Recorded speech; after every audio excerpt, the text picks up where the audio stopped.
this I'm just so I feel like this is such an experimental thing to do. So I'm glad that I'm doing it with you because you are just one of the the kindest people I know, and also very intelligent. And you you love people. Oh, sorry, what's going on there?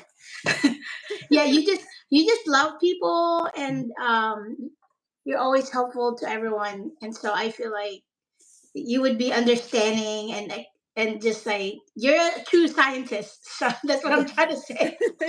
Well, But thank you. the cool thing is you're not just a scientist. You are such a multi hyphenate, which is why I invited you to the show last season, Yes. and you dropped a lot of knowledge. Like you just have so much like uh, intellectual experience and life experience and everything. So I feel like um, having you around is such a enriching. We have enriching conversations. So I just want to thank you. Well, thank you for having me. I was saying before we went live that I did my homework. Like I'm ready. I'm excited to be here. Well, you're always ready, and again, I want to thank you because like I'm excited about your new book, and we're gonna get to that part because this is basically like exclusive Yes. world premiere, intergalactic, universal world premiere of the live reading of your book, and so I'm really excited to get to that part. But uh, I guess before we do that, I do want to, whoever's out there watching this, I just want to introduce Karen a little bit, and obviously Karen, you can also tell more about herself in a second. But yeah, Karen is uh, such a multi hyphenate. She teaches at tribal college, in a 2-year tribal college in the Midwest, and Mhm. Karen is a data scientist, Mhm. a mom, Yes. a keynote speaker, and guess what you can add to your list? A book author! Woo, woo, woo, woo. Listen, you know, when we get to that part, that in and of itself, like everything that you said, I did in that order, right? So, yes, I am a woman of color, right? And I've existed in that space in the world and had to really figure out where my place is and what my voice will look like as I've grown from youth into adulthood. And then, I'm a scientist. So I went through higher education and K through 12 and having to navigate that experience. And then I'm a mom. I got promoted to motherhood. And then, you know, all the things that I thought I knew right out the window. I have 9 children, and that has been a really amazing experience in my growth. I mean, I think when I was a young person, I was like, oh, I'm going to go to high school, go to college, get some awards. I back then I wanted to be an astronaut. My person was Mae Jemison. I wanted to be like her when I grew up. So, so yes, I have kind of elevated. But look, I learned a lot during motherhood, and I'm still learning. But then when you add the book author, I thought this was going to be just, oh, I'm going to just do this. No, it has its own dynamic. There's a language. The people who are real authors are like, you're not doing it right. I mean, there's all the things you have to learn before you can even get to the publishing part, the writing part, the thought leadership. So yes, I am here to share all the things because I feel like there's a space for everybody to share their story. I do identify as a data scientist, but part of my dissertation work has been that a big part of why the tools that I develop are necessary is because we don't have enough storytellers. And so that's data storytelling, data storytelling.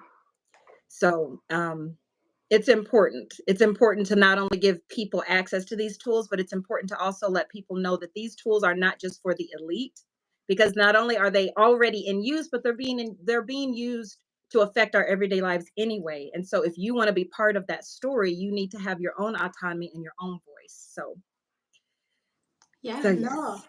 I'm so excited. I'm seeing something in the chat. I don't know who this person is, but this is uncalled for Yeah, and so we can. also inaccurate. Yeah. um, yeah, let's just be kind here. Like, there's no reason to have inaccurate and hateful comments. But Yeah. anyway, Karen, because your book. Let's go back to your book. Yes. So, was there a moment when you decided, when you had like that light bulb moment, when like, you know what, I'm gonna write a book? Was there a moment like that for you? Yeah. So, like you said, I've been kind of on the circuit. I've been asked to do keynote speaking. I teach in the classroom. And there have been a lot of opportunities where I feel like every time I come into the space, I have to remind people I'm not here as an administrator to tell you you're doing everything wrong, right? I'm here as a peer. And even when I'm on platforms, one of the last platforms that I was on, I mean, there was probably 6 or 7 thousand people in the room, and many of those people are instructors, right? We're in the trenches. We are doing the hard work. We are doing the work that everybody says, just go do it, just go figure it out. But nobody shows you how to do it. And if all of us are building the plane while we're flying it, that doesn't leave a lot of space for you as an educator to really have a mindset to breathe and to be human. And so that was kind of the inspiration of the book. Is the book was intended to be like, this is my story, this is my perspective, this is my side of the story that I want to share with the world, that I want to bring connection to the world. And when I started to share little pieces of it in some of my keynotes, a lot of people started to resonate with, oh my goodness, yes, I can resonate with this part. And some of the things we had talked about in the podcast that I was in before with you is that no, I don't necessarily like to lead with all of my hardships, because at the end of the day, when we glorify those hardships, we make it as if like, this is normal. And if you're not struggling, then something's wrong with you. As opposed to providing resources and saying, we don't want to necessarily normalize people who bring these hardships onto themselves or communities that feel abused because we feel like that's the only way to get to the other side. And I know you've gone through higher education. It's very similar, where some of the things that we went through in higher education to get our degrees, they felt a little excessive, right? I mean, I think there's been places where you've been in rooms or in committees with people and you're like, why do we have to do it this way?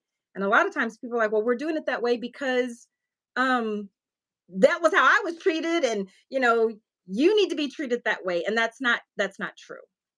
Yeah. So a lot of the inspiration in writing the book is to give people an opportunity to say, yes, this is something that I've been through, but this does not have to be something that defines me.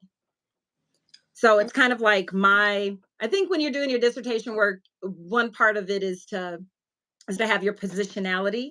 So this would be, that example, like this is my positionality paper, right? This is my positionality in this space. Yeah, no, I love that. You're talking about, it almost sounds like breaking some kind of intergenerational cycles there, whether they're positive or negative. So I wonder, because I know that you've also been training other educators in like tribal colleges and universities. Um, your experience doing that, does that show up in the book as well, or It did you? does. Oh, it does. Oh, okay. It does. So, yeah, so I think two things. I teach at a tribal college, and I usually start my keynotes, even when I'm in spaces of institutions that have different directives, right? So, maybe we focus on 2 year, where we want to get high school students invested in higher education. Maybe we focus on, there's, organizations and institutions that focus on teaching adult learners, where they've been separated from higher education or the education system, and now they want to be they want to re-enter, but there's no bridge because they've been disconnected, right? So typically those are the two predominant institutions or the mindsets or the types of institutions. But I do want to say that when I start a lot of the keynotes, I do have to preface by saying that, tribal colleges are the only accredited institution in higher education where we focus on revitalizing language and culture in the classroom. And Mm, that's not always something that you can go and get off of YouTube University. You can't go and get those things from the Googles. A lot of people want to be in a classroom where they can be taught from elders, taught from people who have been taught from our elders and experience, and be able to get that opportunity to learn what they didn't know. And usually when you get into adulthood, that's where you have the time and the space to say, you know what? This was something that was important to me as a young person, and I didn't know who to ask, I didn't know where to go, and now there's a place where if you want to learn, you can go and get guided teaching.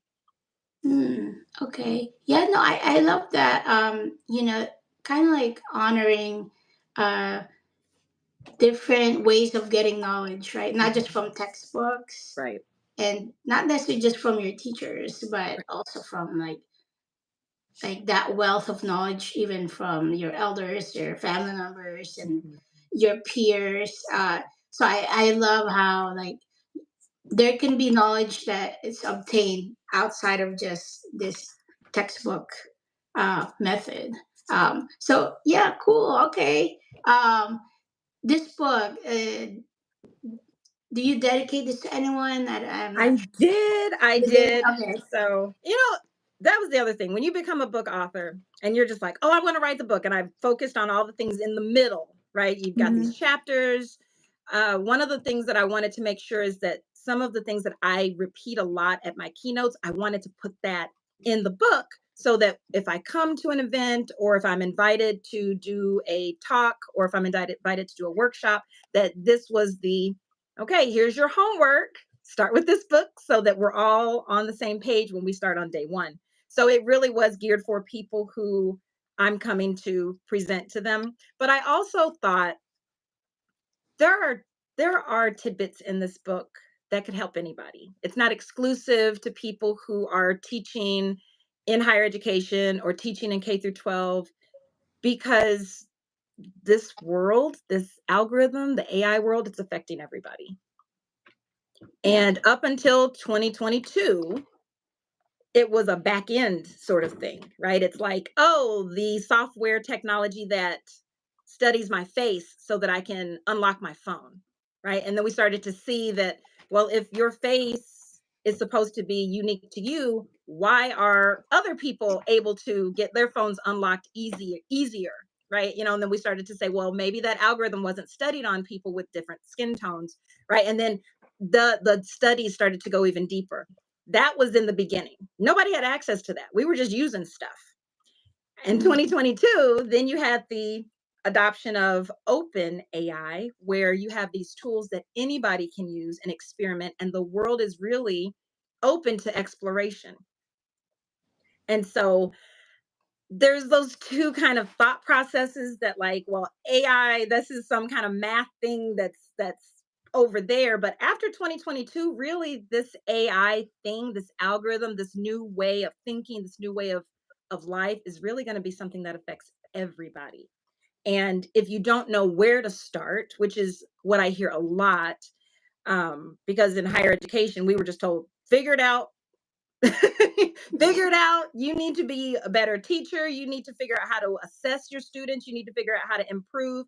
And at the end of the day, all the other things that come with the responsibility of having tools like OpenAI accessible to everybody, you need to figure it out. You need to think 10 steps ahead. You need to think 5 steps behind. You need to know all the things. And I know a lot of people in higher education, we all felt like we have no we have no guidance.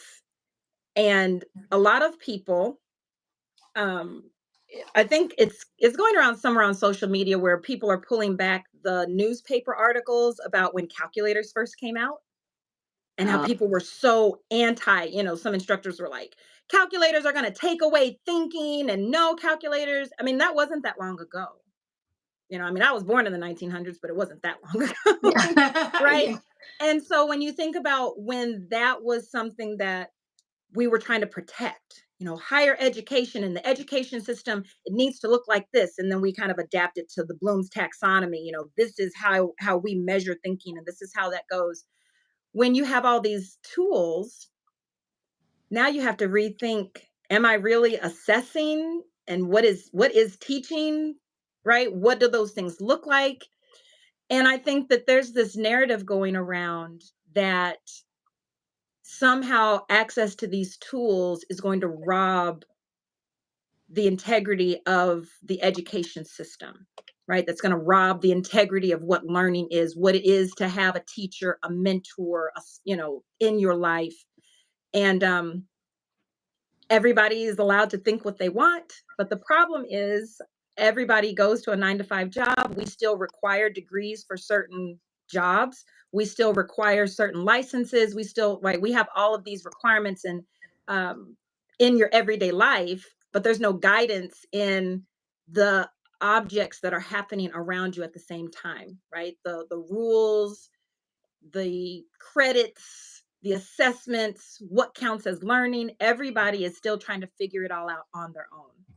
And I think that that is where a book like mine can at least give you a place to start. How do I even think about what is happening? Yeah. And I think a lot of people, a lot of us really want to know what is happening. Like, here, Thomas Dudley, you are doing a fantastic job. Thank you. That's my dad. Oh, Hi, hello. Dad. Hi, Karen's dad. um, yeah, so actually, I know we've been talking about your book, but like, would you like to share and read like something from your book? Sure, sure. So again, so this is the book. This is the book. I'm so excited. So So this is my copy. Like, it's not for sale, but there will be. So not what we yet. have done, so for those of you that are wondering where to get the book, so the book will be available on 4th of July. We are going to Oh, release it on the 4th of July. So I've got a little bit more editing. I mean, it's in my hands, but I'm still working with the editors. We are putting together some really amazing pre-order bonuses. So I'm excited about that. One of the pre-order bonuses for those that pre-order the book. So there's two options. You can, get the book itself, or for those that are super ambitious, you can get the book and there's a workbook. So again, I want to say that when I was thinking about the purpose of these tools, it was for when I go to workshops to give people who are going to meet me for the first time at a workshop kind of a behind the curtains. Who is this person? Because everybody is a guru in whatever it is. And I do the best that I can to stay kind of current and present and active on social media. And so for those of you that don't follow me, please follow me on LinkedIn, Instagram, and what else do I have? So mostly it's LinkedIn and Instagram. Or those of you that want to follow me on Facebook, you're welcome to do that as well. But LinkedIn and Instagram are the ones that I'm trying to build my academic space for. It's hard because there's still hundreds of thousands of people that are not on social media, and they want to know, I need help, where can I get help, right? I have questions, where can I go? And so if you don't already know how to find me or where I am, I thought, well, this would be another opportunity that you can get access to my book, and it can give you that space to start to think about, how do I even want to start? I'm having concerns with my family. I'm having concerns at my job. I'm having concerns in the classroom. How do I even start? So I would do want to read out of the beginning of the book. It is dedicated to my grandmother, and that's in the front. And I did that in an intentional purpose. My cousin also had a book out a couple years ago, and I think a lot of people have some matron or patron in their family that they say, you know what, that person was the person that kind of explained to us what it was to be human, what it was to be connected, and how to contribute to the community. And so for us and my family, for at least me, it was my grandmother. So my book is dedicated to her. And I was also named my mother. She's here too. Thank you, mommy. She's in the chat. So Oh, my mom is here hi. too. And she did an amazing job. So my mom was also somebody that was very sentimental. And so even my name, I was named after her sisters. Right. So, I mean, a lot of the legacy that we live, we know that the blood that runs through us was the blood that was inherited from our ancestors. And so that's always so important to me that we give honor in that way. So, yes, she is the beginning. It says, to my late grandmother, Mary Catherine Porter Webster, your stories built the foundation beneath my success. You showed me what it meant to be rooted and resilient. And to my children, this book is part of the road I'm building for you. May you never shrink from your brilliance, your voice, or the future God has for you. So that is the dedication. So I'm going to start with a reading from the first part. So again, as you're reading this book, this is really a behind the curtains of who I am as an author and why my position, again, that, for those of you that are in academia, this positionality. Who is she and why does she think that she deserves to speak in this space? What does she have to offer me? How can she help me? So the first part of the book starts with, before I learned to teach with AI, I had to learn to survive the system. It was a snowy afternoon in March 2022 when I heard the words that changed everything. I live in Hancock, Michigan, a small town in the Upper Peninsula where long winters are part of everyday life. We average over 200 inches of snowfall a year, and by March, the snowbanks are taller than some of the cars. For us, snow isn't a disruption, it's the backdrop of our lives. It's not a place where most people think of when they imagine cutting edge data science or AI integrated classrooms. But this is where I teach, where I lead, and where I've built a life. And it's also where I was standing when I found out my 11-year-old son had cancer. There's a growth there, the pediatrician said. It looks like osteosarcoma. Osteosarcoma, a rare and aggressive bone cancer that predominantly affects children and adolescents, typically between the ages of 10 and 19. Most cases appear around the knee, and it quickly spreads. In that moment, I was not a data scientist or a department chair or a doctoral candidate. I was a mother.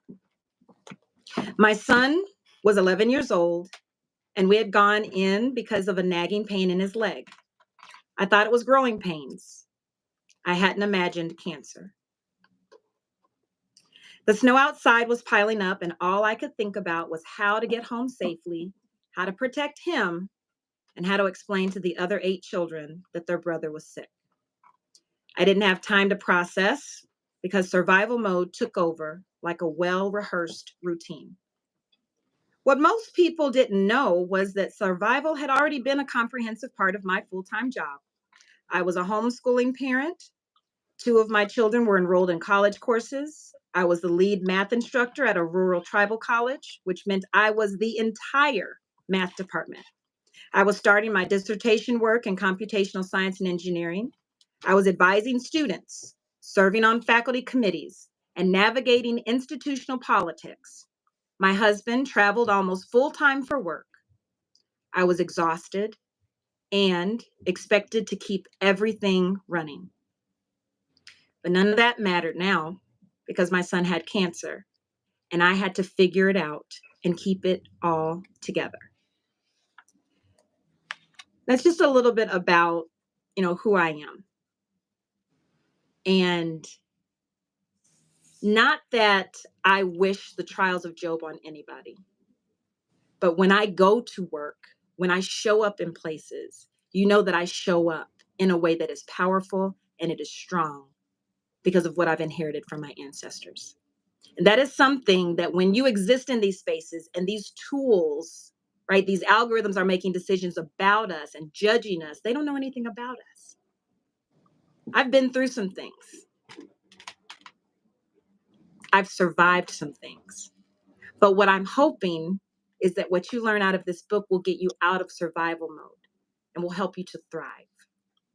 Not just me as this great, very polished academic, right? But as a human. And those are some of the things that when I'm on these platforms and I'm talking about what AI can do, but what it can't do, it will never understand that humanity.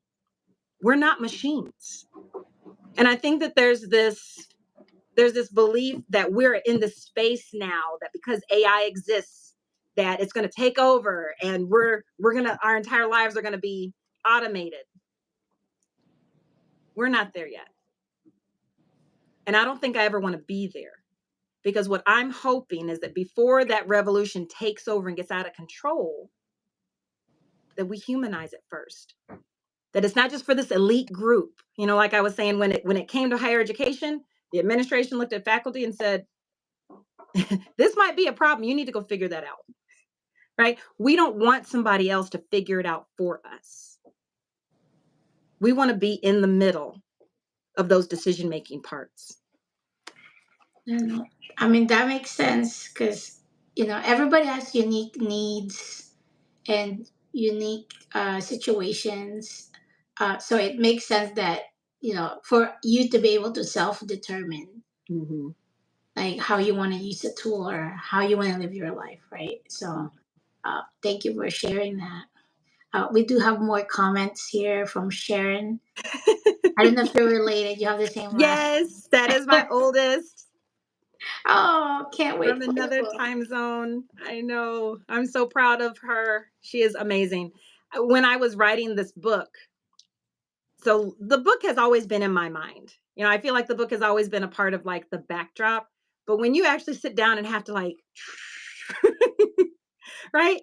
I had my kids that were like, it makes me want to cry when I think about it. They were like my biggest cheerleaders. Like, you can do it, mom. You have to do this. Right? I think a lot of people have thoughts about what your relationship should be with your kids as they grow up.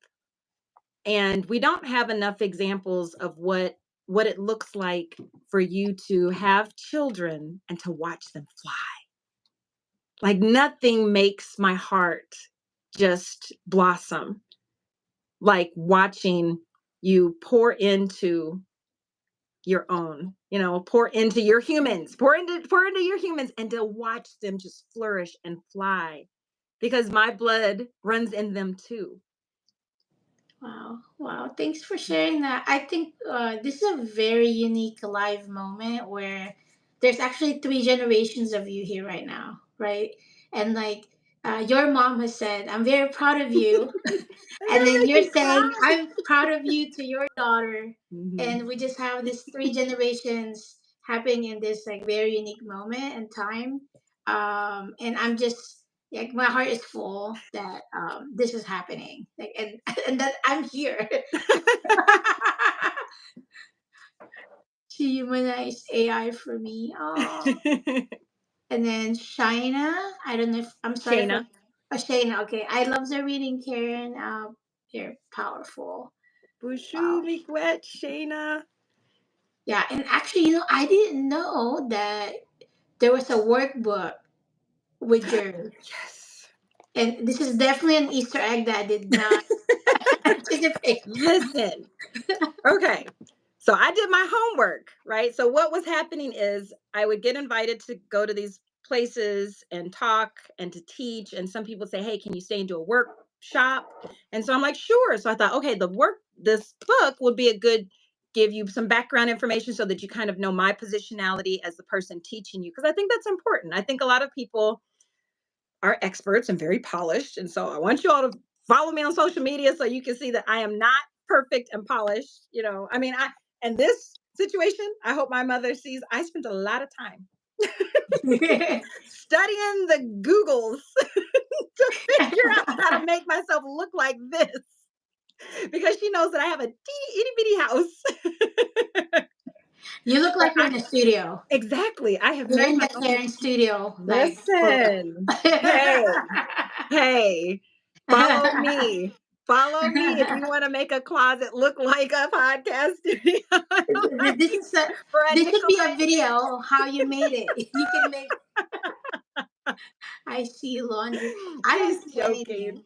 She's I don't see. teasing. Oh. Yeah, that's why I said I wish you all would guess what room you think I'm in my house because you'll be very surprised. It is not the laundry room, but you will be very surprised to see that I was able to do this. That is ingenuity.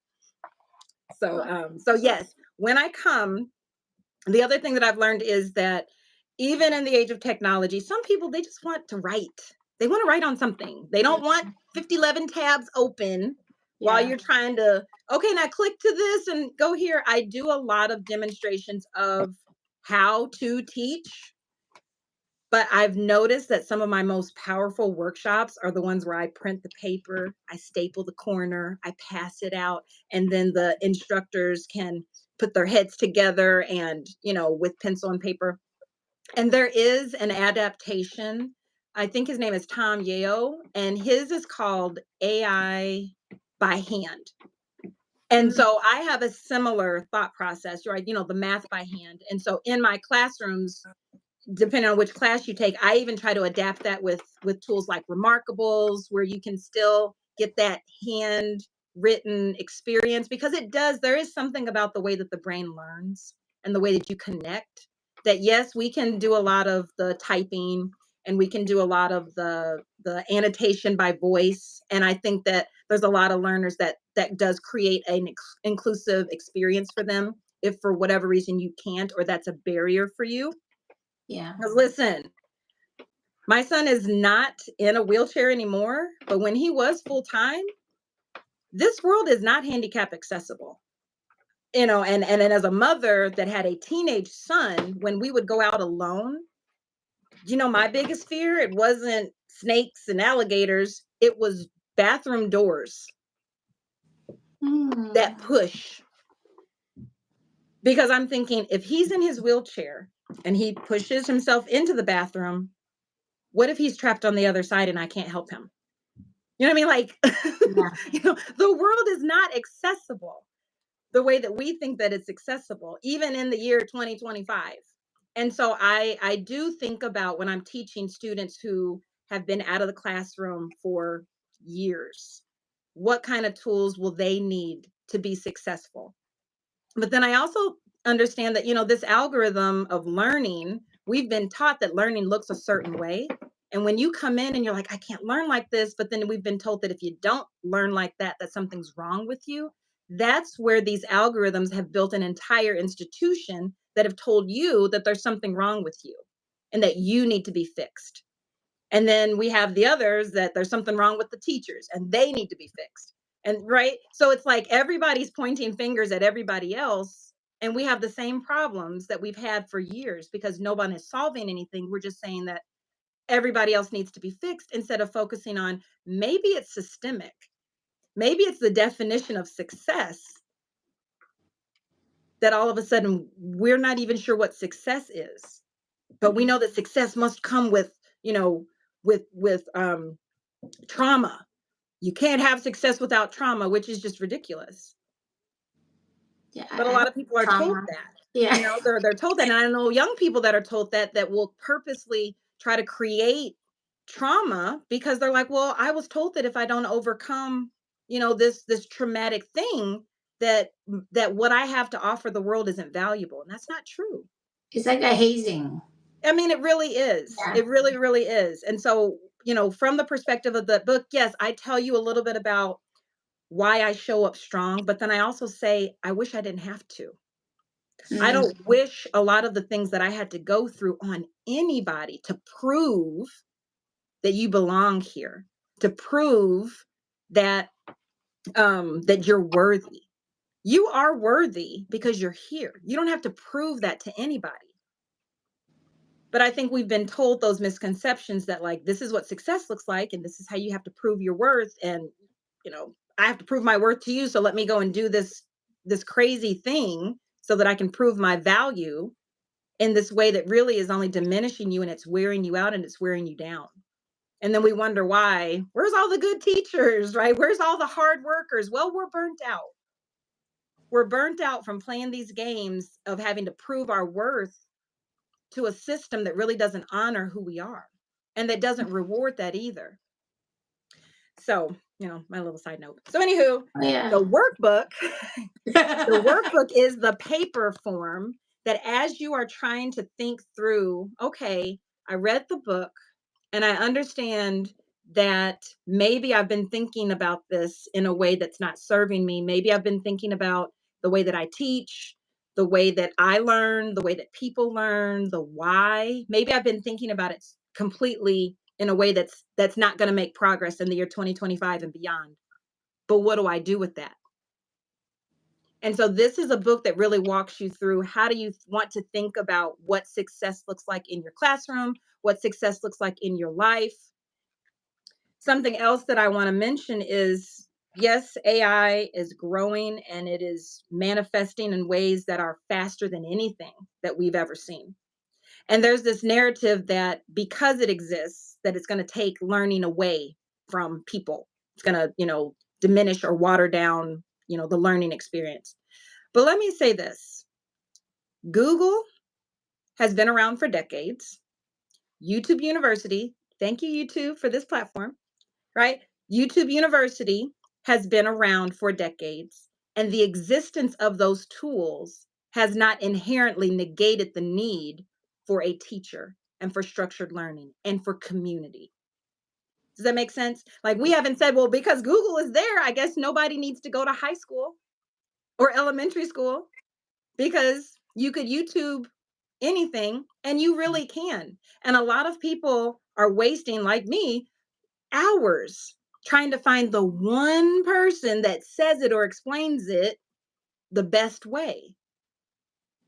So these tools are not going to automatically negate the learning experience unless you let it, unless we create a system where that's true. The other thing that I want to talk about is that as access increases, and you're going to see a lot more articles about what's allowed and what's not allowed, so that's kind of where this workbook starts. Is that a lot of us as instructors, we weren't told what's allowed and what's not allowed. So we're just like, nothing's allowed. Just nothing. Don't bring any of it in because it's evil and it's scary and it's, all the things.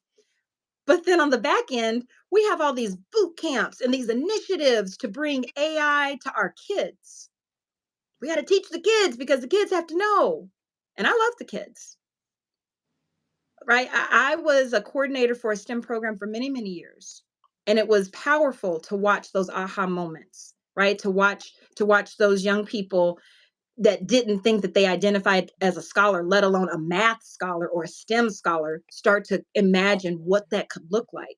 And being able to watch them go to college, make the decision for themselves to go to college. But what about our adult learners? What about our first generation college students? And I've said this on the platform before at one of the keynotes that I was at. A lot of the instructors, both in higher ed and in K through 12, it's not allowed in my classroom. I can't be bothered with that. That's not real learning. AI is this, this, and this. Well, you know what? Let me watch you be underemployed or unemployed in 2025. AI is everywhere. And if you don't know what it is, let alone how to use it, you will be lost in the future. And we don't have any resources for our adults who are trying to figure out, well, how do I navigate this new space? There are no resources because in higher education, if you want to even try to use it, you're called, oh, you're cheating the system. You should try to learn the real way. You're cheating the system. But then for our young people, we're building boot camps and classes and, you know, it's confusing because it leaves out an entire generation of us that are right now building what the kids are supposed to be growing into. And if you're not giving people access to learn how to use it, what are the capabilities, what are the dangers, what are the ethical implications, then there really will be a gap in those that are already adults and those who are too young to even be a part of that system that makes decisions. So then it becomes this elite group that gets to groom the future. And that's what I'm wanting to prevent. I want people to know that everybody has a voice in this space and everybody deserves to know how it works, how it's already making decisions about you. I mean, you can try to be removed from it. It's already making decisions about you. It makes decisions about what your credit score is. It makes decisions about the likelihood that you're going to use your health insurance. It makes decisions about everything in your everyday life. So it's already giving decisions about who has access to resources. Why would we let it make decisions about who has access in the future? And that's why some of the workshops that I'm offering are really important Yeah, because no, I don't want anybody to feel like that's not for me or it's too right, too high up here. And yes, I am a data scientist. I I feel like I have to lead with that sometimes because some spaces are really into like, well, who does she think she is? Well, if you wanted to know, I have an electrical engineering degree. I am a data scientist. If that matters to you. If it doesn't matter to you, hey, I'm a homeschool mom. everything matters. Right? Everything I'm matters. a homeschool mom. I'm a human. I've been out here making mistakes and learning so that you can watch me make mistakes and hopefully learn from them. I mean, honestly, I would add that you are a person with a lot of empathy. Especially, I've been thinking about it since you were talking about, um, when your child was using a wheelchair and having to think about things that like a regular abled person doesn't think about, like how the door is opening or closing, and to be thinking about considering those factors for another person, whether that's your child, your friend, or a stranger. I feel like that shows that you have empathy, and actually that makes me wonder. I wanted to ask you, like, do you think the algorithm has empathy? Right. So that is a really interesting question. So in my book, I do talk about how algorithms make decisions. So algorithms are just math puzzles and they follow patterns, right? And so it looks for patterns. And some out, in my book, I tell you what kinds they are. There's certain types of algorithms because I'm a data scientist. So I give you a little teaching here and there, about, unsupervised learning versus supervised learning. So unsupervised learning just means that you take in all the data and you look for some patterns and you just create the patterns over time. Supervised learning is where you say there's four categories. And so everything that comes in, it's going to go into one of these four categories and it just decides. If there's only four categories and you have to go somewhere, right? There is no other. You got to go somewhere. So it just decides. And I think that for so long, the people who were developing these supervised learning, right? These supervised options are not people who have experienced what it's like to not have. And so when you're designing a bathroom, you're just like, no, a bathroom with a push door, that's perfect because you've never had to sit in a wheelchair and open a bathroom door from the inside. Yeah. Right. And then we look at, other things about the way that the roads are created and the way that sidewalks are created. Is there a group of people who the way that we've designed it is completely inaccessible? And that's how I teach. I think about what would be my most marginalized student. It would be me. I took a decade off of school in between finishing my undergraduate and coming back to graduate school. And I felt lost. And I was offered Google. Like, go Google it. It's there. Just go find it. I felt so lost. And I remember thinking, I am so overwhelmed. I have wasted hours and hours just typing in random keywords, hoping that it's going to give me the answer because that was what I was offered.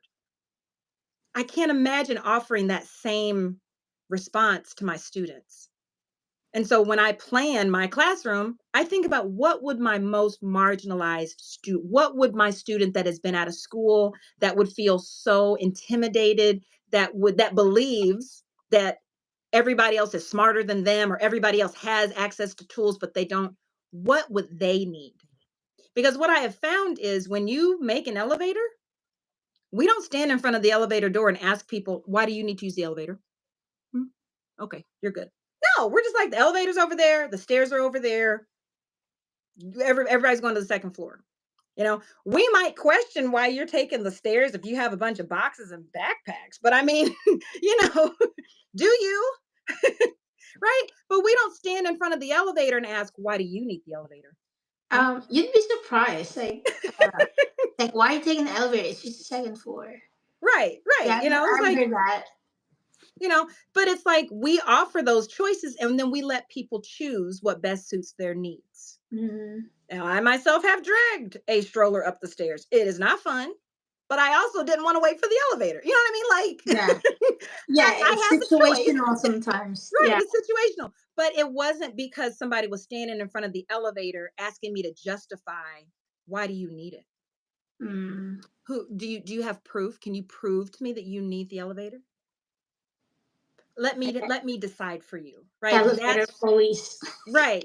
But that's essentially what those algorithms do is that they decide ahead of time who gets access to what, who can see what. I mean, even on social media, I am learning a lot. I post every single day on LinkedIn, and there are some days where my content is like, and then other days when it's like, I don't understand either. right, because that algorithm decides who gets to see my work unless somebody knows to come looking for it. Right. So it's like Yeah. you have to fit these four buckets and Karen didn't fit this bucket. So she's gonna go over here today and you're gonna go over there. Right. It's that supervised learning that it decides ahead of time. Doesn't have anything to do with you and the merit that you have to offer. And I think that's one of the problems that we see is that people, I mean, we think that like there's this really majestic, intuitive formula that's creating this algorithm. No, it is probably an old algorithm that we're like, it works, it didn't break. Let's just keep using it until it keeps you out. Then all of a sudden it's a problem, right? Then all of a sudden it's like, well, I did everything that it said and it's not working. You're right, because the algorithm isn't adjusting for today. It's something based on 10 years ago that's no Mhm. longer even relevant for us today. So, yeah, I do. I Yeah. do think that it can have empathy, but I think that it's a machine that's counting logic. And logic is, if this, then this. Yeah. I I think we didn't get a chance to read what your mom said on the chat here, where AI doesn't stop the thought process, and that's Hmm. key.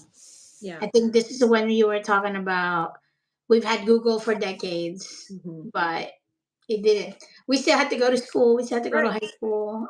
So it's really just a tool. Right. I think when people use it, like this is a tool. This is not taking over um, your mind. Hmm. So it's still very important to cultivate your mind, Hmm.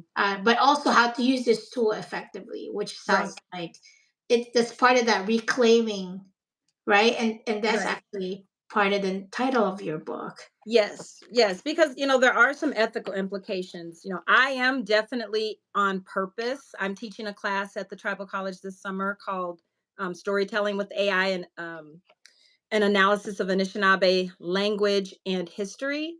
And I am purposely limiting myself to free AI tools because I really want to push the boundaries of what these tools can do. And I also want to teach my students what is ethical. Mm. Right? What are the ethical implications? If you do this, what are the implications so that you don't have to learn it after the fact? So yeah, the top part of the title, the reclaiming the future. Oh no, I think. There, sorry. Oh, Reclaiming the future of AI education and culture. I mean, it really is about we think that it's getting out of control, but there are steps that you can take today to reclaim what that looks like. And one of those things can be getting in there, getting access to those tools and really thinking deeply about the ethical implications of what the tools are producing, how the tools were trained, and how we're being told to use the tools and how we're being told not to use the tools.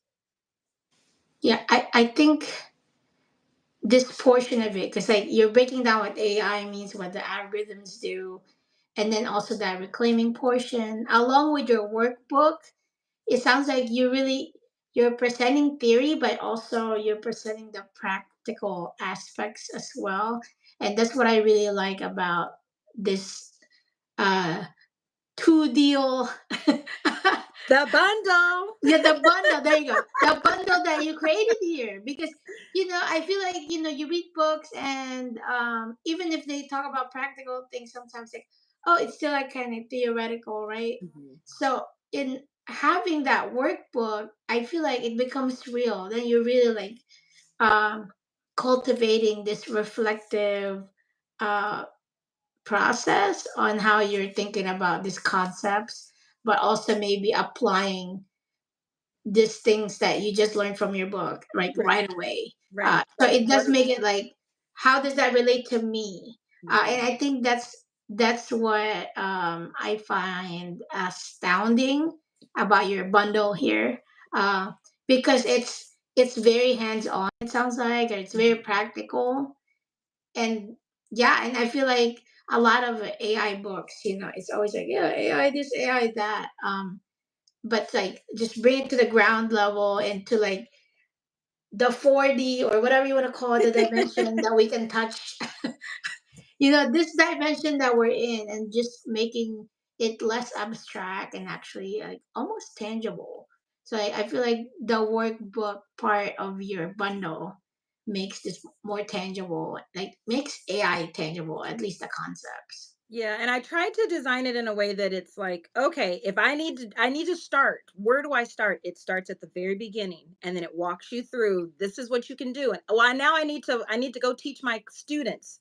Okay? Then it walks you through. Okay, if you need to teach students, this is what you can do starting today and start, implementing it right away tomorrow in your class. Well, how do I redesign a lesson plan? How do I think about a rubric? How do I judge what learning is? Like, all the things. Because a lot of people, they come in and they're like, okay, they said I got to figure out AI. What's the best tool? Mm, And yeah. I'll ask, well, what do you want to learn? What do you want to do?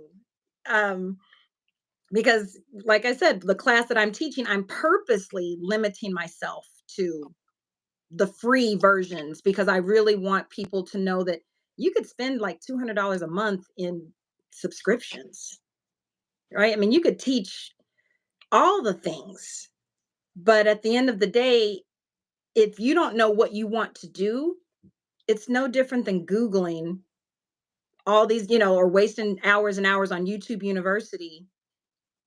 What do you want to do? What are you looking for? I mean, I know I went down a rabbit hole. I posted it on I posted it on TikTok. I was trying to I was trying to make an avatar because everybody's been making these little baby talking heads. And so I was like, oh, I'm gonna do that for my class. That'll be so great. Listen, that is not easy. With those free versions. Those people don't tell you they're not using the free versions. They're using those paid subscriptions. Oh yeah, just go Mm, and do this prompt and then you do it. No, yeah. that's not the free version. I show you want to see the free version? Go on my TikTok. Go on my Actually, Instagram. when when I saw yours, I didn't know you can actually make this yourself. I might, hey, like just from seeing what you did, say, hey, maybe I can try that. You should try it. I made So my own bobblehead, or a yeah, Funko right Pop. I away made a I'm like, Funko Pop. hey, maybe I can make my own bobblehead.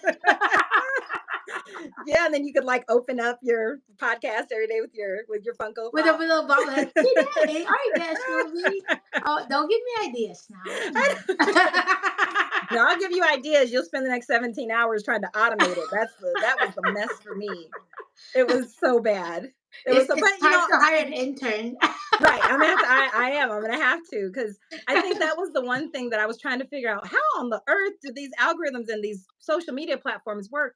And I think some of them they just work better with people want to see. They don't want the polished version. They don't want the Karen that's on the platform with everything's polished and I'm mic'd up and in front of 6 or 7,000 people. They want to see me folding laundry, doing dishes, and wasting 17 hours doing trying to automate my avatar for my AI class and frustrated. That's what they want to see, and I'm here for it. That's relief for me that I don't have to have it all together because I definitely don't. Again, the purpose of even sharing the book with the world is so that you can see that it's okay to be human, and you have to start somewhere. And even somebody that you think that oh my gosh, she's done all these things, and I have, and also I still make mistakes. right? I'm still learning. I do have a degree, and I'm still putting myself out there, quote unquote, in harm's way, um, because it's important that I remain accessible to people who need it the most. And I can't be afraid of sharing the truth because somebody, because there's haters out there, because there's people that are, well, who does she think she is and why does she deserve to, right? There are other people, there are so many more people who are looking and they're like, I've been waiting for somebody that understands what I've gone through. I've been waiting for somebody that can break it down for me in a way that I can understand. I've been waiting for somebody to make this AI tangible because right now it feels like "Mm." And the danger in that is while they fear monger people and say no no no no, this is above your head. You need to go and just play with chat gpt. Just play with that. We're on the back end, the algorithms themselves are making decisions about our everyday lives that are going to rock our worlds if we don't pay attention. Yeah, no, that is so real. I do want to see the comment here from Baron. So That's proud of my you. husband. Oh, hi. Thank you for your insights to break down AI to be more understandable. This is like a family affair. I love it. And we're gonna wrap up here. But before we do that, I want to thank you again for just being yourself and being amazing like always, and creating this bundle. Actually, I think of them as a double companion, There you go. that you have a bundle companions of um, how to reclaim like Mhm. your life, your professional life, maybe also your personal life. And I'm so excited for July 4th. You can reclaim these Yes. things on Independence Day. Yes, you can. And that was one of the things like, okay, when should we launch this? But you can pre-order. We do have, again, I'm going to be posting a lot about our pre-order bonuses. So those of you that pre-order will get a signed copy. And also Mm. our bonuses, I'm working with a team and we're developing some lock screen avatars that those that pre-order, Oh, you're going to have access to some lock screen avatars based on my brand. In addition to, you'll get signed copies, and then you'll also have exclusive access to some like if you want to do a book club, I'm going to give you some exclusive access to some guiding questions that if you wanted to get this book and have a book club with some people that you could do that as well. So those of you that pre-order, we have some really awesome bonuses that are coming wow. Well, book club. Yeah, we're gonna have to have you back here after July 4th, basically. Yes, after July 4th. Oh well, I'm just like wow, and I'm grateful to you for just collaborating with me like randomly all the time. You are a blessing, not just to me, but like, and not just to your community. Now the world will have access to you, and that is like a gift to humanity, really. I'm excited. Like I said, I know that there's an awesome responsibility when you put yourself out there like that. And I want anybody that knows, you may have something that you want to share with the world. The haters are going to come with you, but just know that for every one of them, there's 100 other people that are like, I'm so glad that somebody is there and that they're speaking on my behalf. I'm so glad that I found somebody that can help me. So follow me on social media. And when my book launches, buy my book. Pre-order. I think you put the QR code in the I put that here. comments. Yeah. Well, not in this comment Oh, because okay. I don't think you can put like an image. But I put it in the description for sure. Okay. In the Okay. comment. We'll put it in Yeah. the description. And then I have a link that we can put in the description as well. So pre-order, Okay. pre-order, pre-order. So you can have those awesome bonuses. All right. Yay. Order the book. Thank you, Karen. Thank you, everybody who came here. And if you're watching this later on, I hope you learned something today because I definitely did. Cool. All right. Well, have a good day. Bye. Bye, my P, Bye. everyone.